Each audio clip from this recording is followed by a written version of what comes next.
Hello and welcome. In today's video, I'm going to share with you 5 creatures that are actually very worth breeding. And just before we get into it, make sure to like and subscribe as it really helps the channel.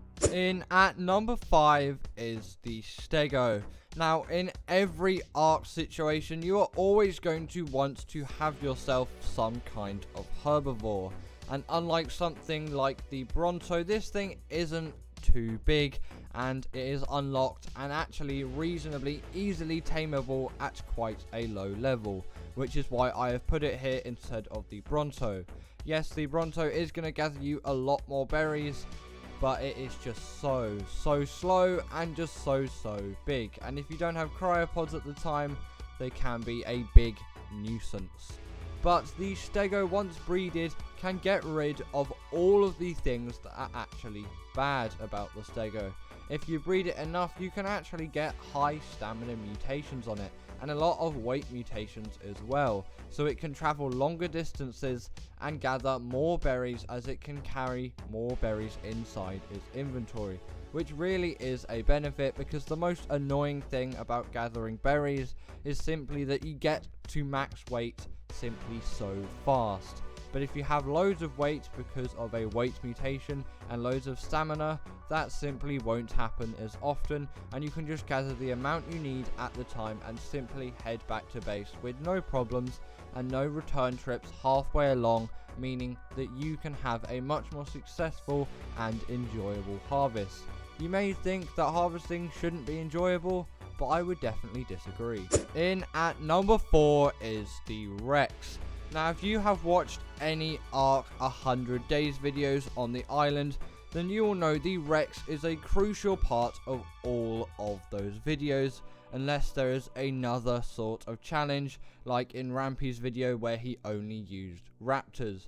But in the traditional 100 Days Island Ark episode, the Rexes are always going to be the go-to for breeding, as once bred, these things are absolutely insane for doing bosses.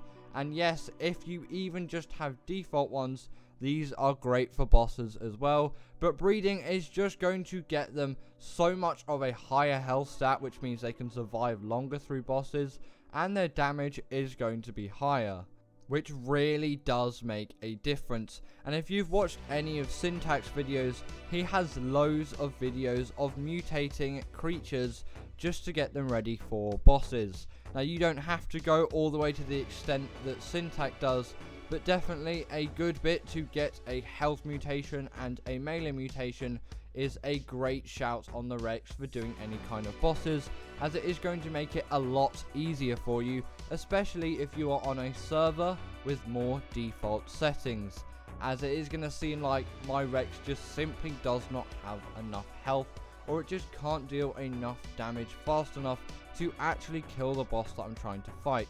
But if you do breed it, you can get your Rexes up to the stats that you require, meaning that you can kill the boss that you wanted. In at number 3 is the Theory. Now, you may think, why is the Rex lower on a position than the Theory? Well, actually, if you didn't know already, the Theory is actually a very good boss creature, especially on the island for defeating the dragon. But on top of that, it is also just a great harvester of many of Ark's resources, especially fiber. And fiber is really useful. The fact that the Theory is just so much more useful for so many things than the Rex is the reason why it is higher. As again, like the Stego, if you can level up that weight and that stamina with mutations from breeding, this thing is going to gather so many more resources than before. And if you get some health mutations and some damage mutations, these things will be great for bosses too, but obviously especially the dragon, as you only really want to take herbivores into that fight.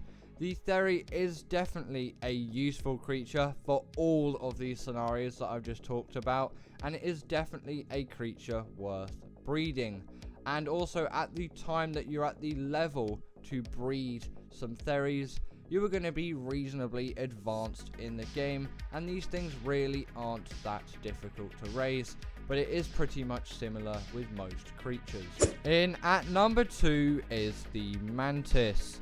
Now the Mantis really is a legendary creature for breeding, and if you haven't used one before, you may think, what is really the point of breeding this thing? It is just a skinny little insect that isn't even on the island, so why am I talking about it? I probably have to head over to one of the DLC maps to even tame this thing.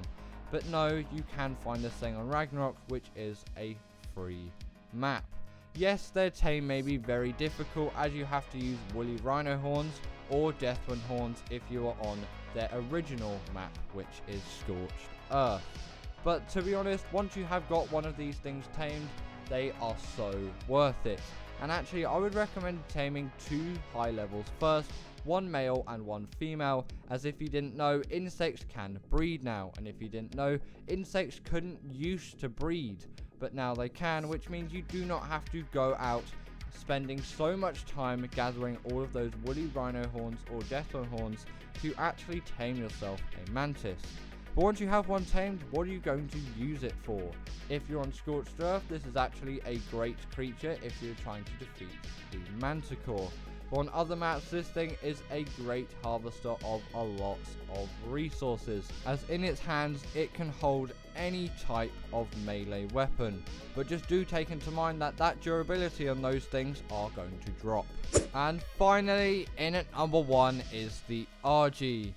The RG really is the dream arc tame for a lot of PvE players, and once bred, this thing can be even more insane than before. You can level up its weight even more with mutations, you can have even more stamina with mutations, and more health and more damage on top of that as well if you are into more flying and aerial combat, which actually would make it quite a good PvP creature as well. But I'm mainly going to talk about its PvE aspects, as most of my viewers on this channel are PvE orientated, and I myself as well am PvE orientated. The RG really is an essential creature for gathering any kind of metal, and it really is the creature you need for metal runs. Yes, the Quetzal is a great shout as well, but nowadays this thing is just really slow, and I find it a bit of a pain to use, and it does not have weight reduction on some objects, and a mutated RG is going to do wonders better than the Quetzal. The only benefit the Quetzal really has these days is that you can literally build a base on top of its back. But with the RG, its saddle still works as a smithy, so it's not just for the purpose of riding. Definitely very useful. But anyway, that is the end of today's video, and I hope you enjoyed. Also, if you didn't agree with this list, comment your top 5 creatures in the description down below, and I will see you all later. Bye!